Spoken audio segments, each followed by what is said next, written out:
In today's video, I'm going to teach you how to remove a profile picture in Windows 11. Fix Today here. Let's begin. Start by opening the Start menu, then click Settings to open the Windows Settings window. Once the Settings page appears, click Accounts from the left sidebar. Next, select Your Info. This section contains your Windows account details, including your current profile picture settings. Under the Profile Picture section, click Browse Files. A file browser window will now appear. Instead of selecting your own custom image, we're going to switch back to one of the default Windows account pictures.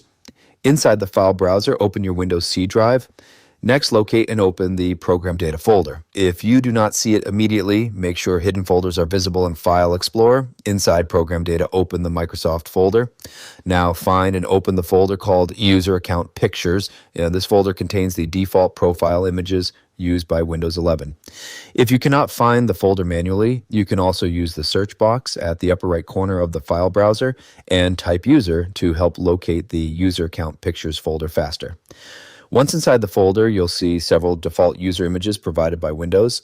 Click on one of the default pictures to select it. After selecting the image, click Choose Picture. Windows 11 will now replace your current custom profile photo with the selected default Windows account image.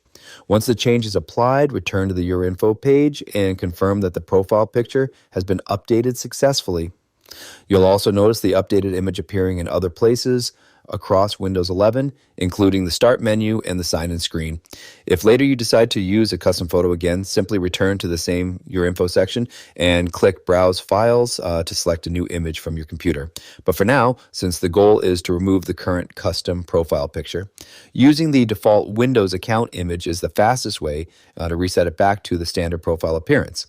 You should now see that your Windows 11 account is using the default profile picture again instead of your previous custom image. And that's it for this tutorial. If you have any questions or suggestions, feel free to comment down below. If you'd like to see more videos like this, the subscribe button is free and helps support the channel so I can keep making helpful tutorials for you. I'll see you on the next video.